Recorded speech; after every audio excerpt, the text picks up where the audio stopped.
Today we're talking about building a sustainable ministry at a multi-site church with Mac Jordan from Bon Air Baptist Church in Richmond, Virginia. It's the Sustainable Ministry Show, episode 15, Enter the Dragon.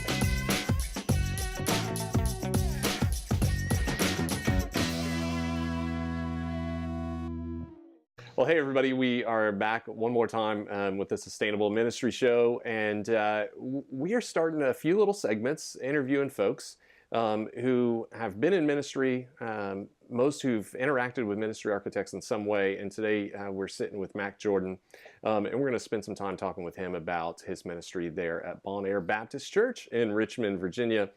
Before we jump into that, though, I just want to remind you that March 23rd at 2 p.m., we've got a live show on our YouTube channel where you'll be able to interact with me and Stephen Ingram and Melissa Rao as we talk about ministry. You can prompt questions, all that good stuff. And if you want to send some questions ahead of time, things that you just would like to see discussed, reach me at Facebook, facebook.com/Bryant Johnson, and send me those things that are on your mind that you'd like us to engage in.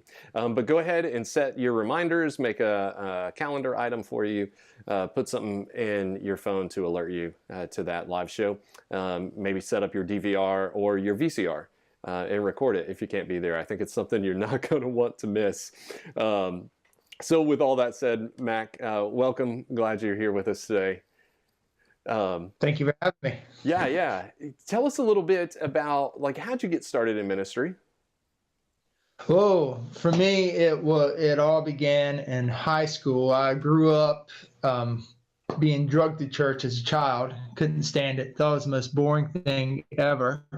And so it was my mother just staying on top of me, keeping me, dragging me, kicking and screaming. And one day she signed me up for a youth trip, which I didn't know I was signed up on until she was telling me she was going to drive me to a restaurant and drove me to the parking lot of the church and threw me on a bus. And I was going to Centrifuge for the first time. This was, 20 years ago. And from that week forward, God just captured my heart, and just a few months later I just felt a little whisper that grew louder and louder through the years. So from 10th grade through college, that calling came big in my life, and went to seminary, and God said, why don't you try this youth ministry thing out? And I did, and 13 years later, here I am. That's awesome. I think we all, whether we're in children's ministry, youth ministry, we probably all know somebody who has been dragged to something that we are doing, and with their heels dug in, and then much like you're saying, you just begin to see something happen in their lives. You see God speaking to them in a new way. Man, I'm so excited for you for that. Now, there's something unique about you that maybe not everybody knows, but you have been really into martial arts and martial arts movies. How'd you get started in that? Well, I think because my parents let me get away watching stuff I shouldn't have been watching when I was young. I grew up in a very athletic-driven family. So I had an older brother who was like a star football athlete, a younger brother who was always running and doing good at baseball. And my parents kept pushing me to do sports that way, but I just was terrible at it. But then one day they noticed I was watching a Bruce Lee marathon on TBS, and they said, he watches a lot of Bruce Lee and Chuck Norris. Maybe we should get him in on a karate class. And so I still remember it was a hot Tuesday night. I grew up in Myrtle Beach, South Carolina, and it was like 100 degrees. And we went and sat in on a Tung Soo Do class, which is a Korean karate. And I tried it out one time and just fell in love with it. And I've been doing it now for 16 years, mainly Tung Soo Do, but I've also done Taekwondo, Aikido, Wing Chun Kung Fu. Wherever I moved, I've tried to jump in somewhere in some place. And it all began from the love of the movies, watching these basically superheroes who didn't wear capes run out and save the day through kicking and punching. I'm not really drawn to cage fighting movies, but I am drawn to those ones where the hero saves the day through throwing someone through a window or something like that. So I love it. And I just didn't. if I remember right, you're a black belt as well, right? I am. I have a second degree black belt in Taekwondo, and I'm working toward my second black belt in Tung Soo. I've come back to my original style, and I've also trained extensively in Wing Chun and Aikido. And does that play into your discipline plan there at the church at all? Yes, it does. It does. And I'll tell you what, though, it really does, especially on retreats and things like that, when things go crazy, it really does kind of center me and keeps me calm. Just remembering to breathe and things like that. It has helped, and it does for some of my older ones. We did have an incident one time, and he checked himself before he pushed too hard, and just because reputation follows. So it's come in handy, it's come in handy over the years. So don't mess with Mac is essentially basically what it says. Now, and it's always good to have a good hobby. Yeah, absolutely. I love it. So you and I met, Dave Sipple, another consultant on our team. We had been to Bon Air Baptist and done a youth ministry assessment, just to evaluate the challenges that existed in the church, to kind of look at staffing and next steps. And this was 6 years ago. You were not on staff yet. We had come in and done all this work, set up a timeline to address all the challenges there in the church, worked with some other staff in the church. And then you were hired to Bon Air. How did that process go? How did you find out about the position? What did that look like? Was the work that was going on there with Ministry Architects, how was that a part of that process for you? Gotcha. My transition to Bon Air was a unique one. The reason why I chose student ministry, because in high school, it was the youth minister who really made an impact on my life and the youth group. And as I was going through seminary, God really did lay that onto my heart. And so I was working in a small church for 9 years. I moved on from being part-time to full-time and really had developed that student ministry, but reached a place in my ministry where I just felt like I could go no further. And the congregation was at a point where they just felt that, the student ministry is actually growing greater than the church at the time. And they were just not allowing me to be able to grow as I needed to. So it was actually a 2-year search. I began looking for a new church for 2 years and never thought it would be a church like Bon Air, which is very well known in Richmond, a larger church compared to my little small church down the road, which is perfectly fine. And I just applied just for a whim, just to see if it would happen. And the process just kept going and going. And suddenly I was being called in interviews and being talked to, and then they hired me. And the very first thing that I thought of was, oh, wow, this actually worked. Now I'm getting into Bon Air. How am I going to move from working with 40 students to near 100 students a week? And that actually excited me, but it terrified me at the same time. And that's where YMA came in. I think the one thing that made that transition easier for me was having what we would call the Spider-Man effect. Working at my previous church, it was very much everyone looked to me to do everything.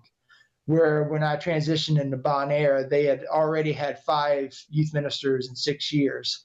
And basically those 5 youth ministers basically tried to be, a Superman. They tried to do everything.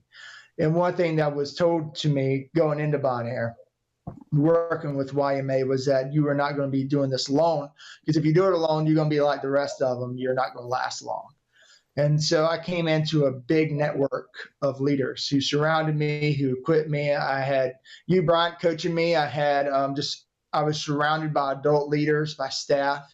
And because of that networking, I was able to get some balance, some stability, especially that first year, where you're just kind of, as our former senior pastor say, jump onto the train and hold on, moving from a slower pace to a really, really, really fast pace. Just having that network to support me, to guide me through that was very, very big and important. Yeah, and you guys had a real strong team that was owning the work from the timeline even before you got there, that were really Yep. intentional about making sure that the tasks were getting done, making sure that communication was happening, making sure that volunteers understood what they were doing. It's some interims, an interim in there, and a few interns that helped in that process before you came on board too. But I think it really speaks to the power of sharing the ministry, and the church kind of Yes. owning the ministry in a new way. Um, what was the hardest part in that transition for you as you moved from kind of like a smaller church into a large church, multi-campus, multi-site, youth ministry things kind of happen in all those places, and you jumped right in the middle of it. what kind of challenges did Oh that yeah. present? God, there were several. I'm trying to remember them all. I've been so steeped in this culture now for 4 years. It's hard to remember back sometimes. But if I reflect back, I think the two biggest ones was back in my previous church. I was it. I only had to really answer to me, but now I had staff. I had interns. I had cohorts at other campuses. So now I found myself from just working at alone to working with multiple staff people, and they were answerable to me. So managing a staff, moving from not managing one to managing one, was a challenge and something new. Also, working from a small church and thinking only about 2 or 3 months in advance. Working at Bon Air, you have to think 2 years in advance. And so I'll never forget the first calendaring meeting. We sat down and we were planning a year and a half in advance, and that completely took me off guard. So working, and the reason why I was able to adapt quickly is because I had parents who sat down with me and said, this is what we've done in the past. This is a plan that YMA and we figured out for this upcoming year. And that was huge, that there was already a plan for the year coming up. And so my transition wasn't so I had to go in and create everything. It was already there for me. So that made it a whole lot easier. But yet it was also challenging trying to find the balance of not being overwhelmed and sticking to the plan. Yeah, last week we talked a little bit even about the sense that some churches have, like, we're going to provide a clean slate for our new staff person, and how difficult that is, and what a challenge that is then for not just the staff that's been hired, but for the ministry to be patient in that time frame. And so that's a huge gift. Because you're an outsider coming to speak into a culture that's already established. And most time, and majority of times, people don't like you coming in and changing a culture that's already established, but you don't know any different unless someone's told you. And yeah, we have a new senior pastor, and that just happened this past Christmas. No one told him about how sacred the 7:00 Christmas Eve service was, and so he canceled it. Next week, he came back and said, I made a mistake, and we're going to go on with 7:00 Christmas Eve service. But, no one informed him of that. And to go in your first year and kill a sacred cow or to change something that drastic does not go over well in an established church that's been around for a while. Yeah, those sort of things you find out really quick. You do. So it's good to be surrounded by people who know the culture, who know the people, especially with teenagers too. My instance, I came into a student ministry that was very hurt, that was very damaged. I'll never forget the first year I completed at Bon Air. The students were just amazed and even said, I can't believe you made it a year. This was, for many of them, the high schools, I was the first youth minister who's been there longer than a year. And you can just see that they just took a sigh from it, because I think before me, everyone came in and they tried to change everything drastically from the start. And I did kind of the opposite, because y'all coached me to not recreate the wheel, but to go with the plan and stay with the plan. And it worked. It really did. Yeah, it's interesting too, Mac, because some folks, some folks in the hiring process, ask the question, and legitimately so, right? Like the person that we're considering hiring doesn't have much experience in this size church or with multi-campus. What makes them a good candidate? And that gave us the opportunity to go back and say, well, let's look at the plan. Let's look at the plan that you've developed. Let's look at this thought about having an architect, a real visionary on the staff and contractors, people who are going to help make sure that these events, the blueprint, the plan is put in place. And then you've got a strong team of volunteers to help lead the ministry. So let's look at the plan. And does this person fit the plan? And the answer continually was yes. Yeah, Max got the skill set that fits this plan.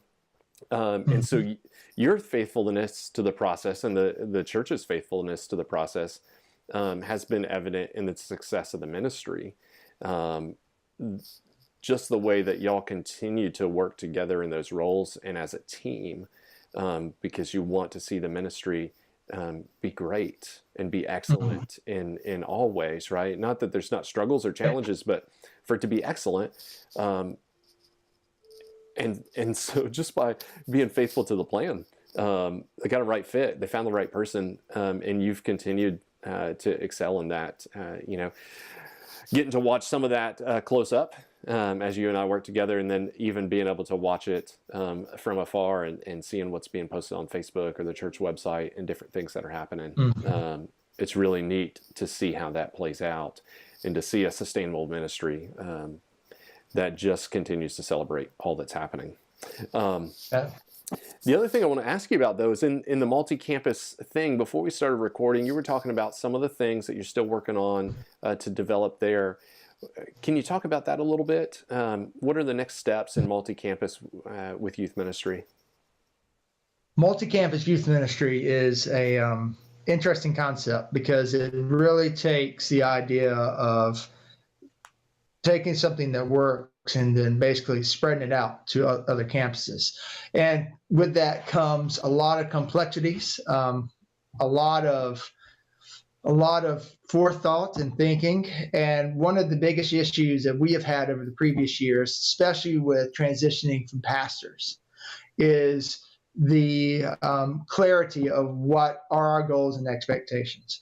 So basically, our multi-site mentality for student ministry is that I am the champion, and I have student ministers who work at the other campuses. And so it is my job and my role to kind of support, to resource those campuses, to equip the student pastors at each of those campuses, and to make sure they succeed. And so our goal is every year we have one big retreat, and then 3 other times in which we get together at each campus for a worship service. And then the rest of the year, it's about encouraging and equipping these student campuses, student ministries at each campus to develop their own identity, their own culture, and to grow within that by still using the Bon Air Ministry logo, philosophies, mission statement, procedures for minors, procedures for adult leaders. So we all use the same materials, but we all use it and speak into our communities uniquely through our campus identity. Nice. So it's really fun. Yeah. Yeah, I imagine communication is one of those huge things. It is. We just I just had to cancel a D now because we have 2 campuses. One had to get relaunched. One was restarted, and so we have a young guy coming in. We have another campus with a wonderful youth minister who's there, but both of them are new. And me speaking into it, we didn't communicate like we should. And while it was supposed to be the event of the year, it just the fastest didn't come together. So I had to make a call and I canceled it.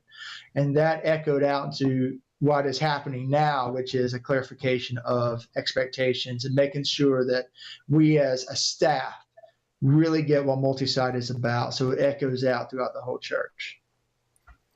Yeah, talk a little bit about expectations then, and maybe not the nitty gritty because I know you're still kind of figuring that out. But why is that an important piece to what you're doing? Mm-hmm.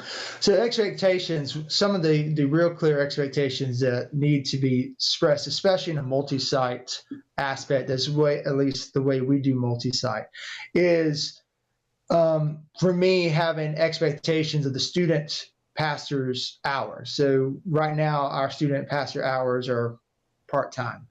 And so for me and if they're going to invest in their communities, if they're going to invest in their students and leaders, there's only a certain amount of time that they can invest in a multi-site event.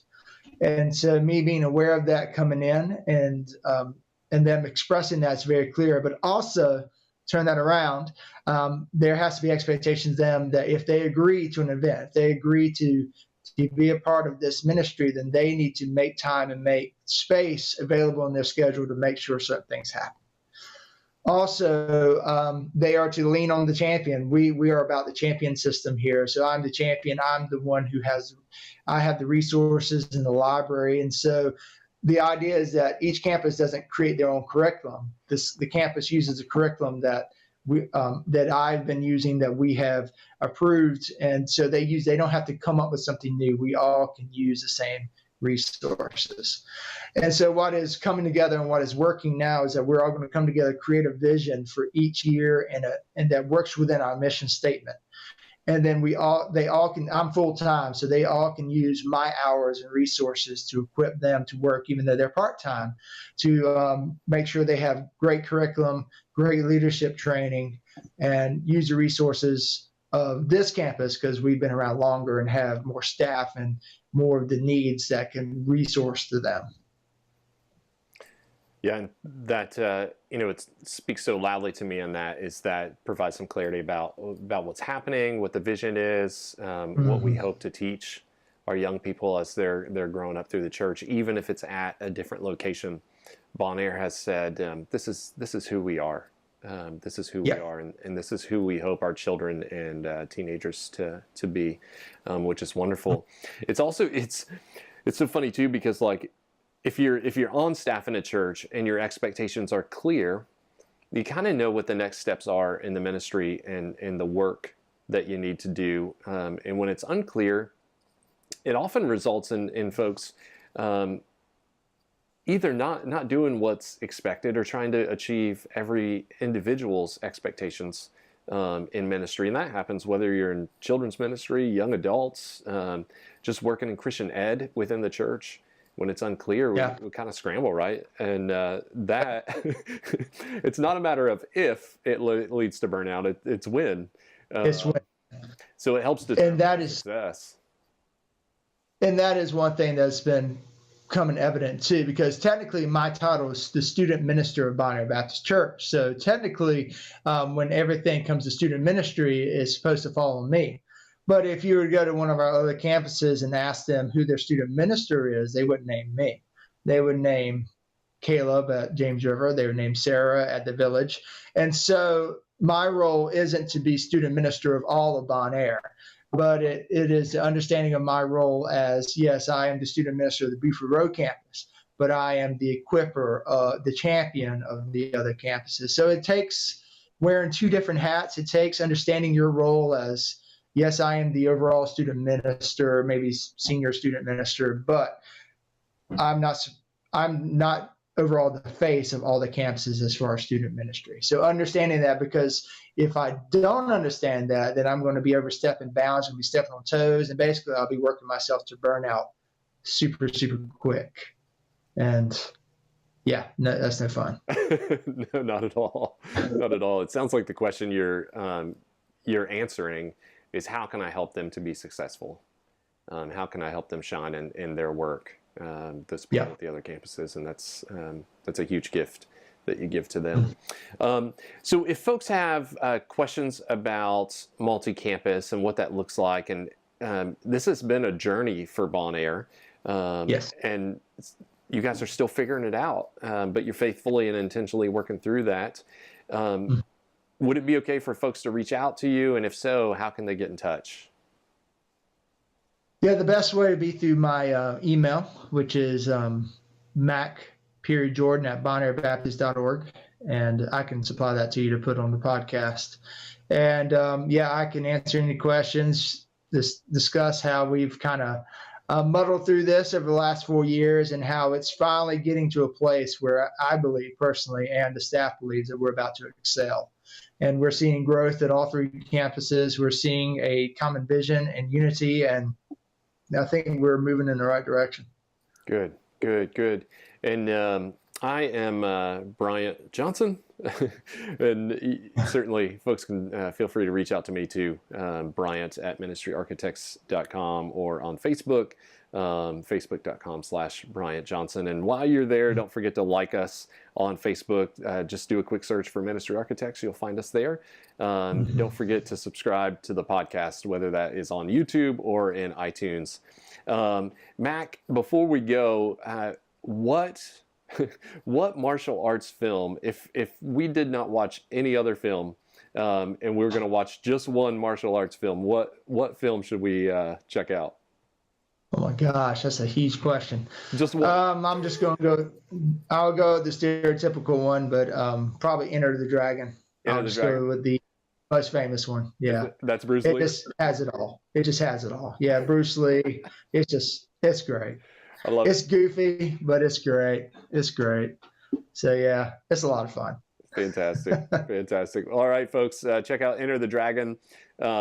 Continue to serve faithfully in your ministry. And if you have questions about multi-campus, feel free to reach out to Mac or myself.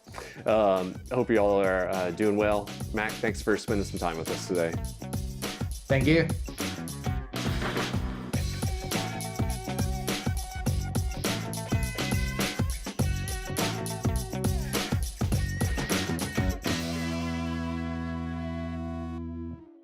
Ha ha!